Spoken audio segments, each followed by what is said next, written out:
네, 어, 자료 강도 2주 2차 시 수업입니다. 지난 영상 강의에 이어서 오늘은 어, 표의 문자, 그러니까 12쪽에 해당하네요. 표의 문자와 표음 문자에 대한 이야기를 살펴보도록 하겠습니다. 어, 그러니까 문자가 이제 발달을 하기 시작을 하게 되죠. 사실 문자 발달의 단계는 지난번에도 말했다시피 이제 추상화가 되기 시작을 하는 거예요. 추상화가 되기 시작을 하게 되는데, 추상화가 되기 시작하게 되는데, 기본적으로 이제 단어 문자가 첫 출발인데, 이 단어 문자는 여러분들 한자를 딱 생각하면 돼요. 나라, 국이잖아요. 그러니까 그 한자는 음도 있지만 의미를 갖고 있죠. 그런데 우리의 문자 기억을 생각해 보세요. 의미가 없지요. 의미가 없죠. 그래서 문자는 의미를 가지고 있느냐, 그 다음에 의미를 나타내느냐, 의미를 가지고 있는 게 아니라 의미를 나타내느냐, 음을 나타내느냐에 따라서 표의 문자와 표음 문자로 구별이 됩니다. 그래서 표의 문자는 뭐 로고그래픽 혹은 이디오그래픽 라이팅이라고 불러요. 그래서 단어 문자는 다른 말로 이제 표의 문자라고 이제 불리기도 하죠. 표의 문자는 이제 그 단어 문자와 같은 개념이고 그 초기 단계는 상용 문자다. 뭐 이렇게 이제 지난 수업 시간에 이제 이야기를 했습니다. 고대 모든 문자는 이제 표의 문자에서 사실 시작을 하게 돼요. 이제 좀 더 추상화가 되면서 음을 나타내는 문자가 등장을 하게 되는데, 음을 나타내는 것에도 크게 두 가지 종류가 있습니다. 음절을 나타내는 문자가 있고, 그 다음에 음소를 나타내는 문자가 있죠. 자, 뭐 중고등학교 때 모른다고 하지 마요. 선생님 중고등학교 교과서 만들어서 다 있다는 거 알고 있거든요. 그러나 혹여 까먹었을까 봐 음절이나 음소의 개념 이제 기억하고 있을 텐데, 여러분 이름 몇 음절이에요? 3음절이죠. 선생님 이름 3음절이죠. 어떤 기준으로 계산을 해요? 한글은 너무 편해서 한 음절 단위가 한 글자이죠. 그래서 한국 사람들은 음절 개념을 굉장히 잘 이해합니다. 잘 이해해요. 그래서 모음을 중심으로 하는 하나의 음절, 나도 한 음절, 그 다음에 날도 한 음절, 그렇죠? 모음이 하나 있으면 하나의 음절이 되는 것이죠. 그래서 음절 단위로 문자가 배당되어 있는 것을 음절 문자라 하고, 상대적으로 자음자, 모음자 각각 따로따로 문자가 만들어져 있는 것을 음소 문자라고 합니다. 그럼 어느 쪽이 좀 더 발달한 단계겠어요? 좀 더 세그멘테이션, 즉 분석을 할 수 있는 자음과 모음의 실체를 확인하는 음소 문자가 궁극적으로 좀 더 발전한 것이고 가장 발전한 문자라고 할 수가 있죠. 뒤에 가서 다시 얘기는 하겠지만 세계 많은 그 언어학자들이 한글은 음소 문자보다 좀 더 발달한 문자다. 특히 뭐 피처 라이팅 시스템이다, 자질 문자다, 뭐 이런 것을 주장해 주기까지 하는 한국 학자들은 오히려 아니야, 뭐 얘도 음소 문자야, 뭐 그거면 됐지, 뭐 이런 사람들이 더 많은데 사실 한글은 좀 더 발전한 문자라고 할 수 있어요. 사실은 15세기에 지금 보다시피 대개의 문자는 고대 단계에 발달한 거잖아요. 고대 단계로부터 서서히 발달한 것이고, 훈민정음은 인류의 지적 진화가 좀 더 이루어진 이후에 또 세종이라고 하는 대단한 능력자가 이제 만들어낸 문자니까 굉장히 발달한 그런 문자일 수밖에 없죠. 그건 뭐 또 다시 보도록 합시다. 그래서 음절 문자는 syllabic writing이라고 부르고, 하나의 문자가 하나의 음절을 나타내요. 가장 대표적으로 여러분들이 알고 있는 것이 일본의 가나 문자예요. 가나 문자예요. 아이오우 모음도 따로 있고, 그 다음에 이제 자음자들이 다 그 모음 기준으로 해서 음절 단위로 이렇게 배당이 되어 있는 그런 음절 문자, 여러분이 잘 알고 있는 대표적인 문자입니다. 그리고 음소 문자는 다른 말로 자모 문자, 자음과 모음으로 이루어진 문자에서 자모 문자라 하고 알파베틱 라이팅이라고 해요. 왜냐하면 가장 널리 알려져 있는 것이 이제 라틴 문자, 이제 알파벳이잖아요. 알파벳이다 보니까 이제 포네믹 라이팅이라고도 하고 알파베틱 라이팅이라고도 해서 음소 문자, 자모 문자는 이제 같은 용어입니다. 그래서 하나의 문자가 하나의 음소, 즉 자음이나 모음을 나타내는 것을 이제 의미를 합니다. 자, 그러면 가장 대표적인 알파벳의 발달 단계를 알아볼 필요가 있죠. 뭐 강력한 파워를 가지고 있는 대단한 문자이자 대단한 문자이기 때문에 우리가 한번 살펴볼 필요가 있을 것 같아요. 자, 그래서 다음 페이지, 첫 번째 PPT의 마지막 페이지입니다. 마지막 페이지입니다. 첫 번째 PPT의 마지막 페이지예요. 자, 그리스와 이태리, 지금 뭐 이태리가 난리가 났습니다만은 우리가 흔히 알파벳을 로마자 혹은 라틴자라고도 하죠. 근데 그 뿌리는 여러분도 알다시피 그리스예요. 그리스의 그 자모문자로부터 이제 비롯이 되었습니다. 그래서 당연한 것이기도 하지만요. 그래서 그 그리크 알파벳은 원래는 음절 문자였던 거예요. 그래서 당시의 무역 대국이었던 페니키아라는 나라가 있었어요. 이 페니키아는 이제 지중해 연안에서 왔다 갔다 하면서 여러분 다 알잖아요. 지중해 연안의 모든 국가들, 그래서 뭐 그리스, 그다음 그리스와 이태리아 그런 작은 국가들, 그다음에 뭐 페르시아, 그다음에 이집트까지. 그래서 그런 나라들을 왔다 갔다 하면서 큰 무역을 했던 페니키아라는 나라가 있는데, 아까도 말했다시피 무역을 하려고 하면 당연히 이거 뭐 장부를 써야 되잖아요. 그러니까 이제 문자가 굉장히 필요했고, 그래서 이 페니키아에서 어떻게 했냐면 셈족의 음절 문자를 수입을 했어요.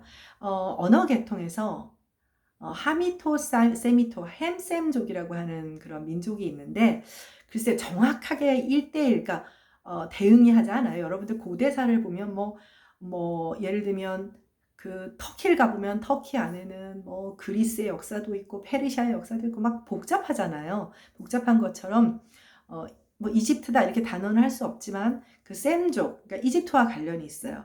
그들이 원래 사용하던 그런 음절 문자를 페니키아 사람들이 사용했던 거예요. 사용을 했어요. 사용을 했는데 그거를 이제 그리스 사람들도 같이 사용을 했어요. 같이 사용을 했는데 이 사람들이 너무 불편한 거야.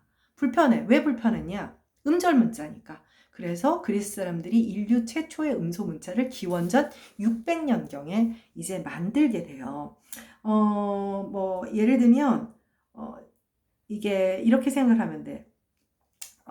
그리스에서 페니키아의 그 음절 문자를 받아들였을 때는 이 음절 문자는 예를 들면 어떤 글자가 있어. 그럼 그 글자는 T만 나타내는 거야. T만. 자음만 나타나는 거예요. 자음만 나타내니까 어떨 때는 토로 읽혔다가 어떨 때는 타로 읽혔다가 그러니까 자음만 있고 모음이 없었던 거예요. 그래서 그리스 사람들이 어떻게 했냐면 이건 너무 불편하다. 이럴 거면 자음은 자음대로 두고 따로 모음 글자를 마련하게 되었어요. 그렇게 해서 만들어진 것이 기원전 900년경에 만들게 된 것이 지금의 그리스식 알파벳이에요. 여러분들 그 컴퓨터에 컨트롤 F10이라는 걸 누르면 여러 가지 그 글자들이 나와요. 글자들이 나오면 라틴자도 나오고 그리스자도 나오고. 여러분들 그리스자 알아요? 수학기호로 많이 쓰는 알파, 베타. 알파, 베타. 예, 그게 알파, 베타가 알파벳이에요. 알파벳이 어디서 왔냐면 바로 알파, 베타. 알파벳입니다. 알파벳이에요. 그래서 이 그리스 사람들이 원래는 자기들이 수입했던 페니키아 사람들이 쓰던 셈족의 음절 문자에 뿌리를 두고 있었던 이집트 쪽에 가까웠던 그런 페니키아 글자들은 자음자였는데 거기에 따로 모음 글자를 마련해서 이런 불편함을 해결하게 되었어요. 그리고 나서 이 그리스의 자모 문자는 다시 페니키아로 역수출되어서 이게 두루두루 지중해 연안에 널리 사용하게 되었어요. 그런데 왜 우리는 지금 이들을 로마자나 라틴자라고 부르게 되었느냐? 로마 제국의 융성 때문이죠. 로마 제국의 융성 때문이에요. 그리고 로마 제국이 처음에는 이제 그 기독교를 박해를 했지만 나중에는 이제 받아들이게 되잖아요. 받아들이게 되면서 중세 사회로 가면서 중세 신권 사회라고 하죠. 교황을 중심으로 하는 어떤 그 유럽 전체가 하나의 종교로 묶이게 되고 또 로마자, 다른 말로 라틴자로 성경이 쓰여 있게 됨으로써 이 글자는 엄청난 파워를 갖게 돼요. 종교의 힘을 가지고 엄청난 파워를 가지고 서유럽, 동유럽, 그리고 물론 뭐 그리스 정교라고 해서 형태는 달라지지만 동유럽과 러시아까지 널리 퍼지게 됩니다.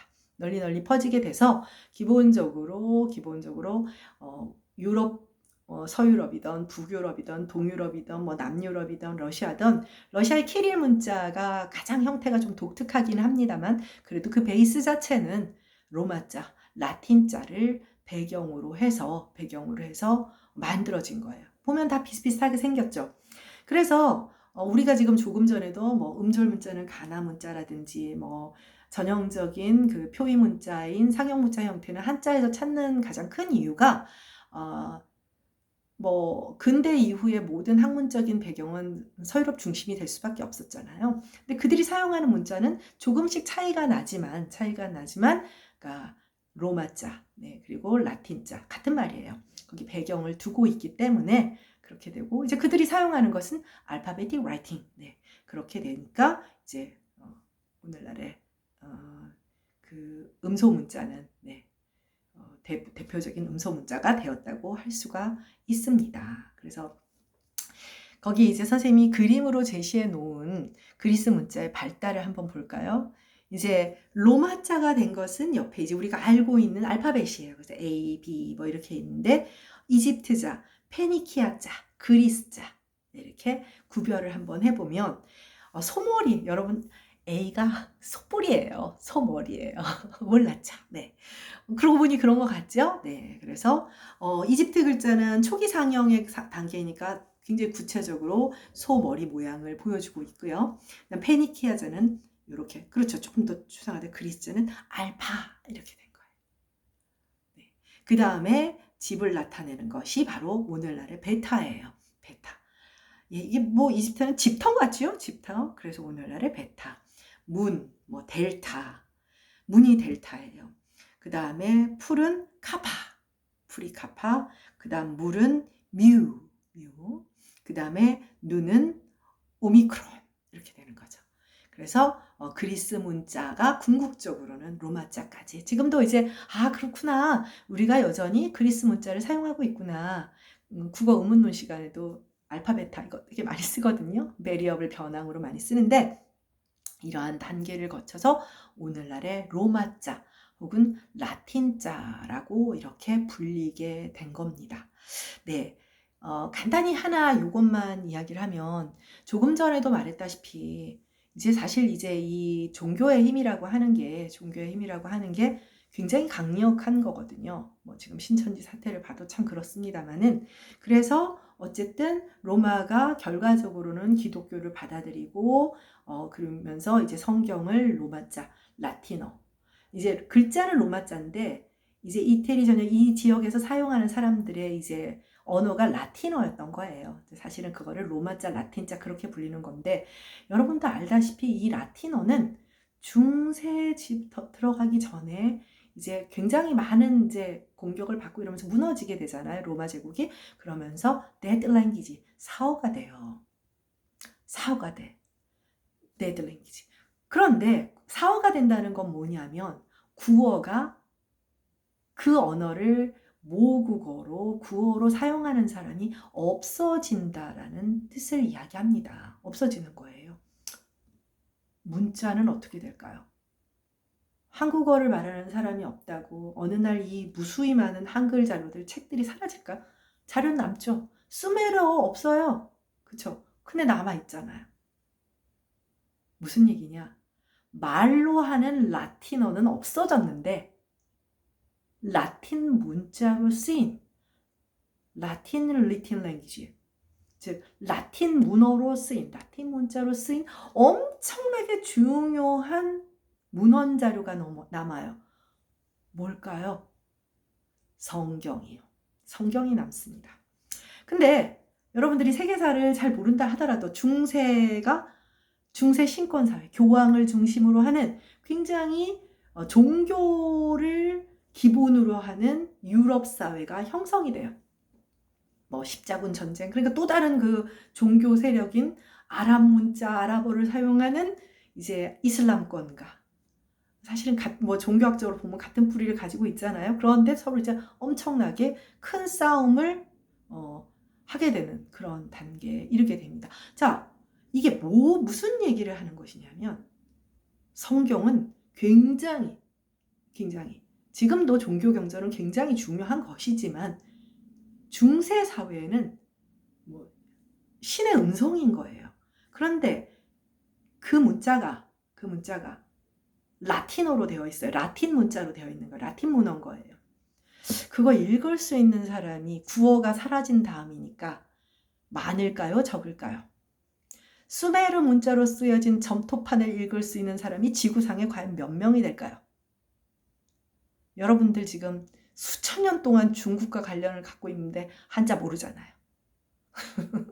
갑자기 공감이 팍 되죠? 무슨 얘기냐? 성경이 라틴어로 되어 있다는 것은 성경을 읽을 수 있는 사람들이 많지 않다는 거죠. 중세 사회는 교회와 그 주변에 교회와 교회의 성직자들이 있고 그 주변에 농노들이 살고 있어요. 뭐 물론 정치적인 성주들도 있고 그렇지만 절대 파워는 교황과 성직자들이 가지게 되죠. 이제 성직자들이 가지게 돼요. 그런데 성경을 읽을 수 있는 사람은 그들밖에 없는 거예요. 그들밖에. 아까 말했죠. 문자가 엄청난 파워를 갖게 되는데 거기에 종교의 강력한 힘과 그러면 성직자들의 힘은 굉장해지고 물론 이 성직자들이 훌륭하고 대단하다면 아무 문제가 없지만 이제 이후에 시간이 흐르면서 여러 가지 문제들을 일으키게 됩니다. 그래서 나중에 가면 그레고리 8세인가 웃긴 사람 교황이 몇 제구를 팔기도 하고 돈 들여서 돈을 주고 이렇게 되면 사람들은 성경을 직접 읽을 수 없다 보니 성직자의 말을 믿게 되면서 이제 그 중세 사회의 어떤 몰락을 이끄는 그래서 굉장히 큰 역할을 하게 돼요. 성경을 읽을 수 없으니까. 그래서 여러분들 그 루터라는 사람이 종교개혁을 했죠. 루터가 종교개혁을 했는데 가장 큰 업적이 뭐냐면 바로 자국어인 독일어로 성경을 번역했다는 거예요. 그리고 우리나라에도 많은 선교사들이 들어와서 여러분들이 나랑 앞으로 15세기에 공부할 대부분의 자료들은 불경언이에요. 간혹은 이제 우리 학교가 기독교 학교다 보니 불만을 갖고 있는 친구도 있지만 15세기의 종교는 불교밖에 없어요. 불교밖에 없으니까 세종도 여러분들 그 조선도 숭유 억불 정책을 썼지만 세종도 불교를 믿어요. 그건 종교가 그 종교밖에 없으니까요. 근데 이제 여러분들은 이제 초기에 이제 훈민정음이 탄생한 이후에 자료를 배워야 되니까 당연히 이제 월인석보나 석보장로 같은 불교 관련 자료들을 먼저 봐야 되지만 19세기, 20세기에는 대부분 성경과 관련된 자료들이 굉장히 많아요. 왜냐하면 선교사들이 성경을 한글을 배워서 한국어를 배워서 성경을 번역하거든요. 그럼 지금 여러분들 우리 지금 현재 보고 있는 성경들 표현이 되게 이상하잖아요. 그게 19세기 말 20세기적인 그리고 굉장히 이상한 표현들이 남아 있는 거예요. 근데 이제 그게 고치기가 사실은 굉장히 종교 경전이기 때문에 어떤 올바른 국어 사용의 입장에서 접근하기가 사실 굉장히 어려운 면이 많아요. 그래서 국어 순화라고 말을 하기는 뭐하지만 좀 더 적절한 국어 표현으로 바꾸려고 하는 노력이 굉장히 많았어요.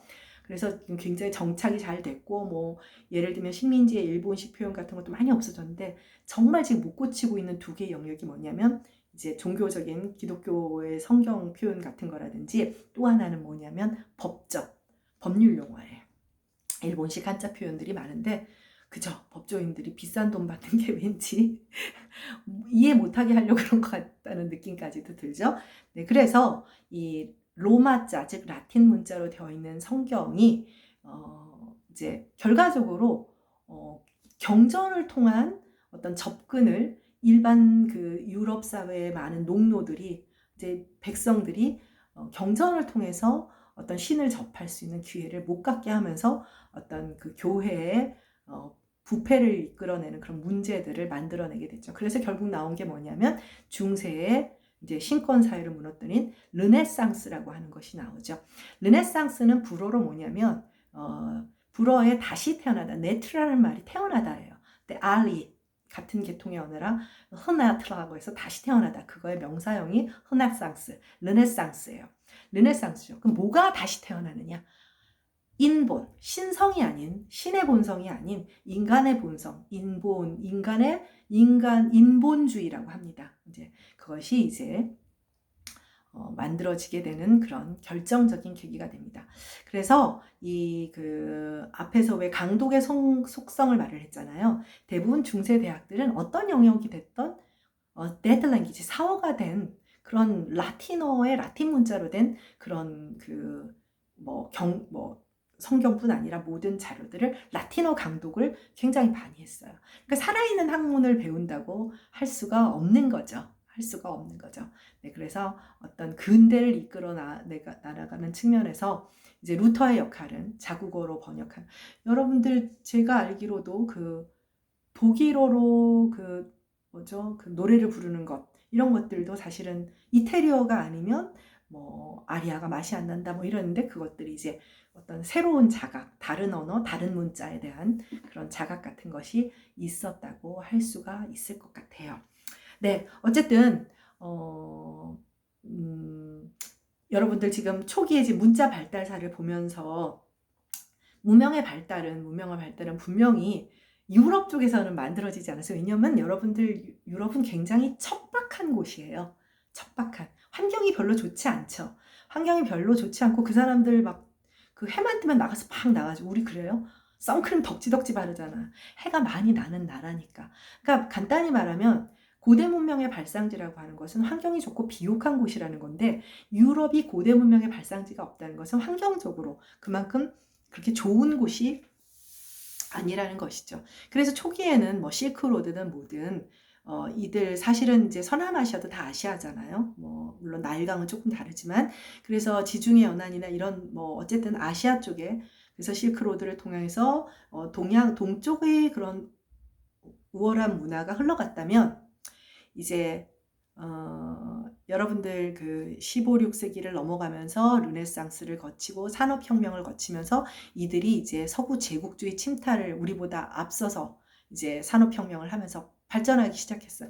그 이후의 시절을 서세동점의 시절이라고 합니다. 서양의 세력이 동양을 점령하는 시절. 네, 그래서 여러분들이 이제 서세동점의 시절을 살다 보니 이런 어떤 그 알파벳의 영향권 속에 이제 살고 있다는 것을 아마 문자 발달사를 통해서도 아마 확인을 할 수 있을 거예요. 뿌리는 분명히 이집트에 뿌리를 두고 있지만 그들의 변화와 이제 그 발달의 문자 발달 과정을 통해서도 문명사를 약간 엿볼 수 있지 않았을까 하는 그런 생각이 들어요.